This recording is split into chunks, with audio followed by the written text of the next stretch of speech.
Hello, Phil Croshaw here again from Passions, and in this episode we're back motor racing, but this time with the ladies.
Hello and a very warm welcome to this episode of Passions. And today it's an absolute pleasure to be joined by Joanne Diamond. And Jo has got all sorts of various different things she's up to. And I'm going to let her introduce herself because she'll do a lot better job than me. But she's going to talk today about motor racing and about opportunities for women, all sorts of various different things, and obviously her passions. So, Jo, very warm welcome to this episode of Passions. Tell us a little bit about who you are and what your passion is. Thank you, Phil. Pleasure to be here today. So yes, I have many passions, and I'm very fortunate to be able to be working in something that I am extremely passionate about, which is obviously motorsport. I'm passionate about sport in general, and feel very lucky and privileged to be in the position I am now. Oh, well, that's great. So tell us what position you are in now then. Sure. So I head up partnerships for a all-female motorsport series known as W Series. Prior to that, I joined W Series in 2019, so just over a year ago. And prior to that, I was working in an all-electric motorsport series known as Formula E. So I've moved away from sustainability and environmental impact and into the world of diversity and inclusion, which is naturally being female. I can't help but be passionate about. So it's very exciting times. It's a new property. We've only been around for just over 18 months, 2 years, and we're 2 seasons down and very much looking forward to 2021. So yes, I have an exciting work life. Is this what? Cause I did hear them talk, because I'm an F1 fan myself, and I'm becoming a Formula E fan as well now, because I've interviewed Mark Preston, and obviously, as you know, I know Spencer, so I'm getting drawn into Formula E too. Yeah.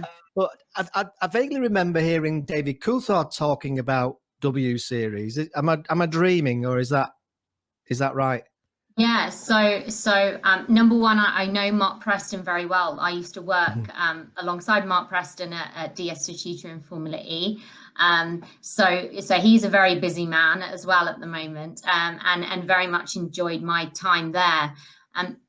David Coulthard is of course a huge ambassador of W Series, and is actually an advisory board member for W Series. So he is very good friends with our chairman Sean Wadsworth and our CEO Catherine Bonmuir, and together they decided to launch W Series in 2018, running the first season in 2019. So we're very much in our infancy, but of course as a mission-led brand and something new and disruptive, it's a very exciting place to be in. And you know, it's all about looking to the future and how we grow and widen participation for women in motorsport. Yeah, I mean, I think it is very exciting, actually. I really do. And I'm not just saying that. Even as a man, I think it's really exciting. You know, is it something that you think is, shall we say, well overdue? Or is that an unfair statement? Absolutely, absolutely. Yeah. It exists for that reason. Obviously, it's a huge issue in motorsports, as with many other sectors. You know, recently we've delved into the esports world and gaming world, and really they face the same issues with regards to with regards to the number of women or females involved in gaming, in sim racing, and in motorsport. And so W Series it exists because it wants to tackle the clear issues that exist currently with the lack of females that are competing in motorsport and at the highest levels. And the unique thing about motorsport, unlike other sporting properties, is that there is absolutely no reason why men and women cannot compete in the same arena. Obviously, unlike some of the more physical sports, such as football and rugby, there's clear reasons as to why they can't compete together.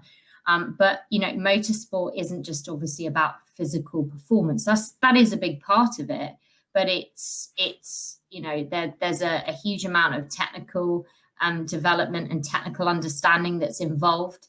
The drivers do a significant amount of sim development. It's about reflexes, it's about risk management, and there really is no reason why females cannot compete against males. So that's what makes it unique. I think that's absolutely fascinating. And it also adds another level of, arguably, and you can shoot me down on this, of course, but arguably it adds another level of excitement and fun, because if you've got males and females in the race, it's a bit like when you're at work or at school and it's the boys versus the girls, and there's this kind of rivalry that goes on between, we've got to beat the girls, we've got to beat the boys. You see, even I'm a Celebrity, Get Me Out of Here, for example, as well, in terms of the show that's on at the moment. So I do think it adds another level of entertainment and enjoyment, especially if the girls are beating the boys. Yes, yeah, of course. And going back to why I'm passionate about it. Obviously, as a female, I would be passionate about it, and it's really about, it's not just having being in this fortunate position, having this being part of W Series is actually about helping more young girls, young females from around the world see motorsport as a potential career path. And it's not just about being a driver. We run many grassroots projects and community outreach programs that we're looking to roll out into 2021 that looks at the whole supply chain, the whole ecosystem. So from engineering to mechanics to team principals to marketing to communications to truck drivers, just widen participation across the board, across the paddock. And being able to race with Formula One next year is obviously really exciting for W Series. It's a huge global marketing platform, and W Series are excited to have the opportunity to be able to partner with them. So that's an important part of our roadmap moving forward. But yes, it's all very exciting. Has that come about at all as a result of some of the stuff that's been going on in Formula One with the equality conversation, or was all this going to happen anyway? I mean, I can't personally answer that. I think from a W Series perspective, Formula One's a great platform, and we're excited to be able to work with them on the diversity and inclusion matters that are important to Formula One and the teams within Formula One. I think that Formula One are very supportive of W Series. That's evident. And I think that the male racing drivers that we see on track are excited about the prospect of having more females driving. So, there's many female drivers out there across the globe racing in other series, but a huge part of the issue is obviously being able to fund the career and the development in order to then compete at the highest level. So economic equality is something that we address, because we are obviously a completely paid for platform. It's all about talent. So every driver competes in exactly the same car, exactly the same setup. And the idea is that it is competitive, that they all start on a level playing field, and that they are assessed and judged and rewarded based on talent and talent alone. So that's an important part of the W Series and our USP. Do you know, that's a huge one, because the discussion, as we all know in Formula One, has always been about who's in the best car and the difference it makes in the. And I've seen it mentioned and discussed a few times about what would it actually be like if, Verstappen was against Hamilton, was against Bottas, and so on, all in the same car. And I think it fascinates everybody. So the fact that you've moved down that route, I just think is major. Really, you're leading the way, aren't you, in that context? Yeah, of course. So it's exciting times. It's about finding a balance as well, because we have to the drivers have to raise their profiles. They have to get funding and backing and sponsorship to be able to continue. We always say it's W Series isn't a finished product by any means. It's at the beginning of what will hopefully be a successful story in 5-10 years time, where we start to really see those females progressing and competing at the higher levels. So very exciting. I think it's wonderful. So in terms of getting the youngsters more involved, the young women involved, is getting into schools and colleges and maybe getting more conversation and more communication in the education arena, is that really important at grassroots level? Yeah, of course, because it starts there. We really want to reach those young girls, males and females, in education at primary school level, to really engage with them and start working more on the education side to use W Series as a form of accessibility.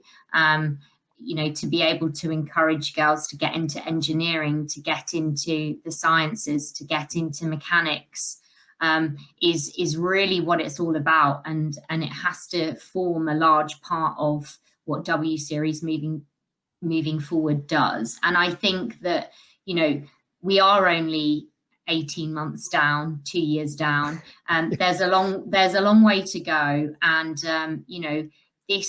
all of these initiatives that we're starting to build now, and we're starting to put the plans in place to roll out in 2021. I think, in 2 years' time, we're going to have, more and more success stories. And whether that be on track with, the likes of Jamie Chadwick, who's our champion in 2019 and secured her development drive for Williams F1.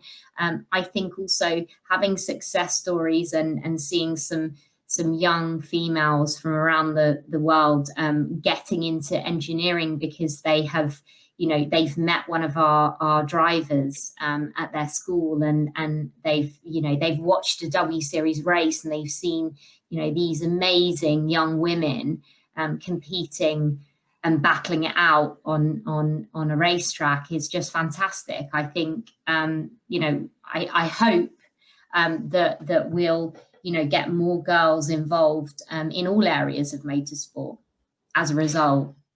Yeah, absolutely. I'm thinking about, because I've got a 14-year-old daughter. So without putting you completely on the spot, If I was to say wanted to encourage her to look into this and all the possibilities you've just mentioned there at the back end as well as the front end, as it were, what sort of things should I be advising her to look at, or do you see what I'm saying? Just to get a better understanding of the opportunities. Well, I guess if you want to encourage her to be a racing driver, which is completely up to you. Obviously, it's a high risk sport, so bear that in mind when you're encouraging her to get. Yeah, this is a theoretical conversation. Yeah, but you know, just watching what W Series has accomplished today, and you know, looking at some of the, not just the races themselves, but some of the interviews and the content that the drivers are putting out online, you know, that the real inspiration is the drivers and their journeys to W Series. And the beauty of it is they've come from various backgrounds, not all through the traditional routes. You know, financially, you know, the situations are very different from driver to driver. They've all had their challenges to overcome, and you know, it's hugely inspiring to hear, you know, how they've got to where they're at today and why they've chosen to become part of W Series, and how W Series is really helping them develop, not just from a racing perspective, but, you know, we provide media training, giving them, you know, really a platform to raise their profiles, to develop their communication skills, and really be able to engage with brands and with organizations and educational institutions around the world. So it's really powerful in that respect. So massively, in a way, all about life skills as much as anything else. Yes, yeah. I mean, our drivers, so our youngest driver, Irina Sidakova, just turned 17 this year. She's Russian, and she was due to drive in 2020. Obviously, we didn't race on track in 2020, but Irina will be joining us in 2021. So it's I'm sure she's extremely excited to finally get into a car and start racing around the track with W Series. I think it's, you know, it was a delay that I'm sure, well, she, like all of us, wouldn't have anticipated, you know, 8-9 months ago. So yeah.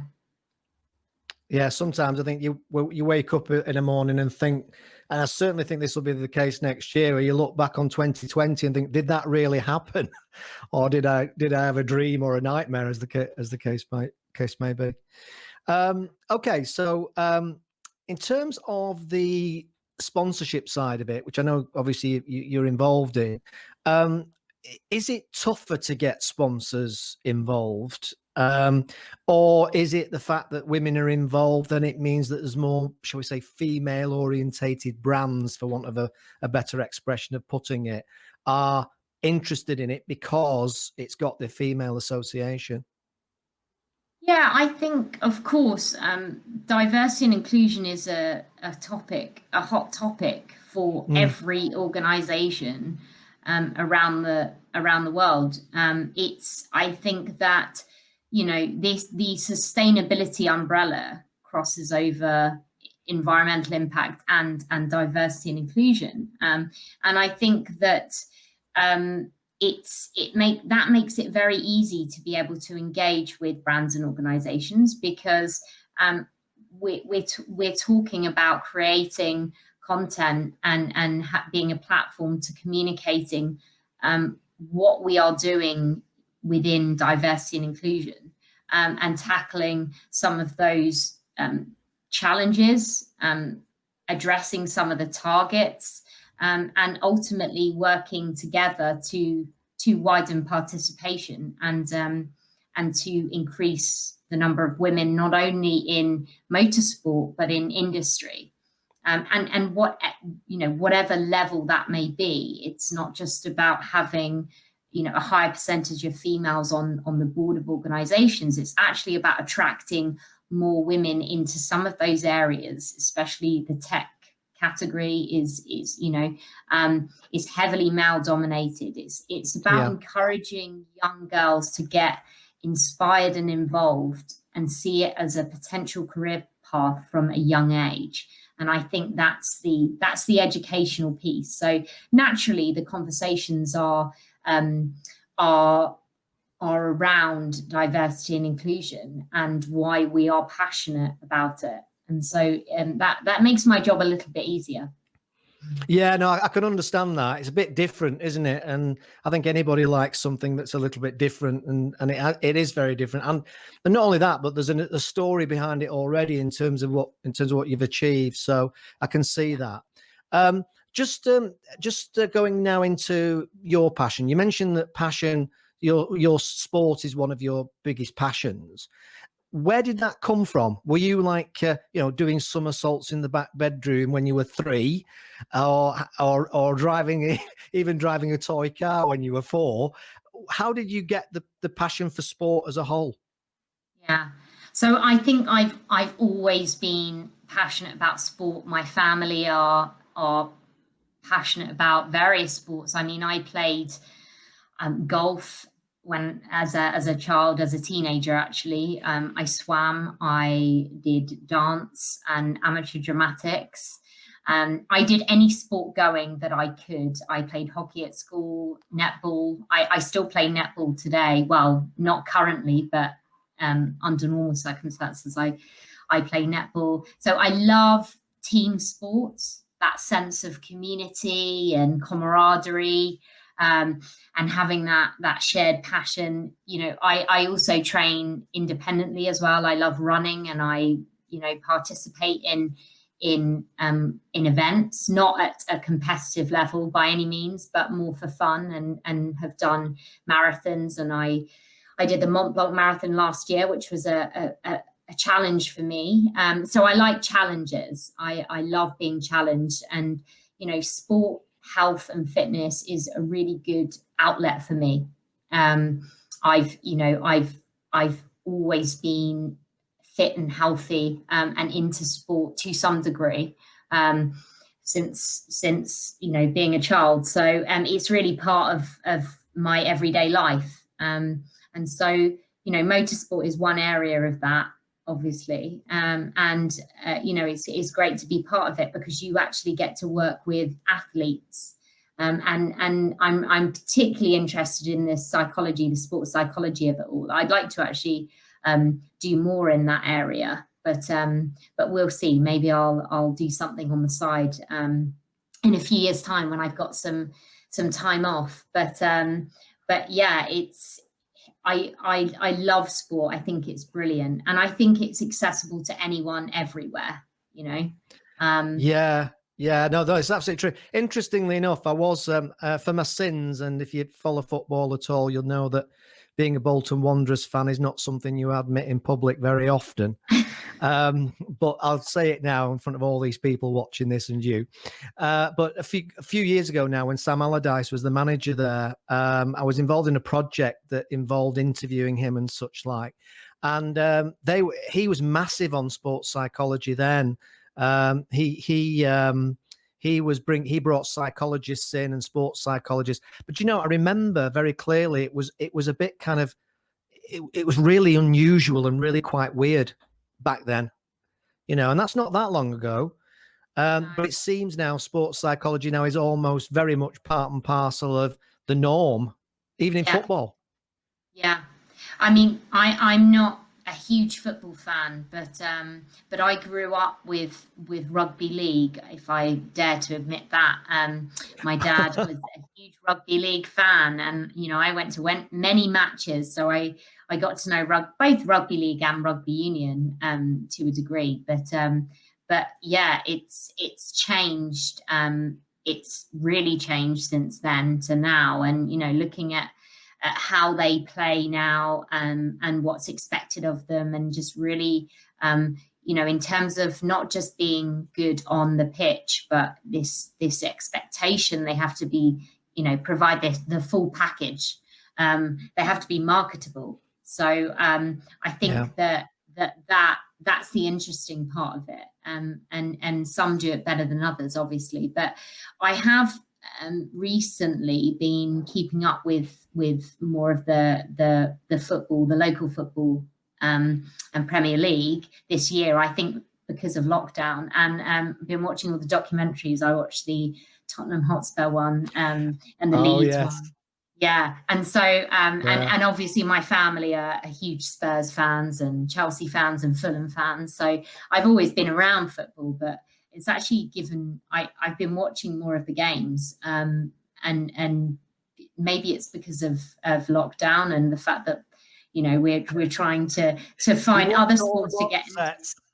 Yeah, I know. But just missing sport. I think that's it. Missing sport this year. I'm looking at other sports that I probably wouldn't normally watch or have time to watch. I mean, the Formula One is obviously is obviously top of my list, but beyond W Series. But it's a huge amount of time invested to watch the Formula One. If you watch the whole show from practice through to the race, so that eats up a lot of time normally. So it's great to see more sports now coming back alive and running again. I think a lot of people have missed that. Yeah, that's so true. And I'm guilty as charged. I watch all the practices and everything. In fact, there's one tomorrow, isn't there? Starting tomorrow again tomorrow. And and I watch all the practicing. And my wife says, "Look, I know you watch the qualifying and I know you watch the main race, but do you have to watch the practicing as well?" It's ridiculous, isn't it? It's crazy. Just picking up on something you said there about rugby league. I'm assuming St Helens. Yes, so my dad is originally from St Helens. So yeah, I when I first started watching it, there was a player called Bobby Goulding, and he was the player that I always followed for St Helens, and that was a thing that me and my dad did together. So we used to go. We didn't so much go up to Knowsley Road, what was Knowsley Road back then in St Helens, but we'd watch the big matches, the Challenge Cup finals in Wembley or Twickenham, wherever it was at that time. And it was kind of something good that me and my dad did together. And I hear that a lot now. It's this whole kind of dads and daughters thing. I think that's one thing that we talk about a lot in W Series, dads who are motorsport fans being able to now bring their daughters to watch W Series because naturally they'll be interested because it's young females competing. So it's a great thing to be able to go to watch sport with your son or your daughter. And I think, sport is just brilliant for many reasons, but that was a good memory for me. We don't go to rugby matches anymore, but hopefully in the future we'll be doing more of that again. Well, I follow Salford, which might not surprise you because I'm just up the road from Salford here. So I'm a Salford rugby fan. Okay. So you're not going to now disconnect, are you? Now that I've told you that. No, if you'd have said you're a Wigan or Bradford fan, I might have done. But yeah, it was always Wigan or Bradford. Do you know when you were talking before about you're interested in sport, and one of the things that I'm finding interesting as I go on this almost like this journey of investigation into passions and drivers behind passions and such like. When you were talking about all those sports that you're interested in or you follow or you play, it got me thinking actually. Do you think well, there's two questions really. Number one, are you a bad loser? And number two, is there any possible, and then it leads on to, is there a link between the level and depth of passion that makes winning so imperative? Yes and no. So I'm extremely competitive, obviously. But for example, I play netball, and I'm not particularly good at netball. wouldn't say I'm the best netball player on the court, but I get an A for effort. And so because I'm not technically that good, I put myself in a position where I can use my my physical skill, i.e., running, to compete against my component, who might be slightly more technical than me, and a better netball player. So I tend to adopt the wing attack or wing defense or center role, because I can just run up and down the court, which at the top level of netball you wouldn't be doing, because they don't play like that. But I play in a very low level league, and it's more just for fun as opposed to competition or winning. But we still get very emotional on court. I mean, people come off crying, and we're so disappointed if we lose a game, but also we're ecstatic if we miraculously win a game. So I think if you're into sport, I would say that you are competitive to some degree. Obviously it varies. I've always been competitive. I'm one of 3 children. I've had to be, and I'm the youngest of 3. So you've always had to fight for what you want. And maybe it's come from that. Maybe that's why I'm so competitive. I think my determination was always evident as a young child. I think it's part of my personality. So yeah, that's probably why I love sport so much, because I'm, rooting for somebody to win. And if I'm playing, I'm rooting for me to win, obviously. But am I a bad loser? I would say I probably was 15 years ago, but I've become accustomed to losing. So Do you know, the funny thing is, I'm the same. I was terrible when I was younger. Terrible, sulking. Right, I'm not playing this board game anymore with my family. My sister's cheating. I'm sure she is. Do you know what I mean? But yeah. As I've got older, nowadays I'm not like that anymore to the same degree. Obviously, I don't like my football team losing and anything. But it's not in your control anyway. But certainly, maybe you mellow a little, Joe, as you get older. I don't know. I think with team sport, yes, but for example, the funny thing is, I find ways to amuse myself. Say if I'm out running, or I've got into cycling in a big way this summer because it's been locked down. I've got my road bike and I've been going out cycling, which has been amazing, really, really good.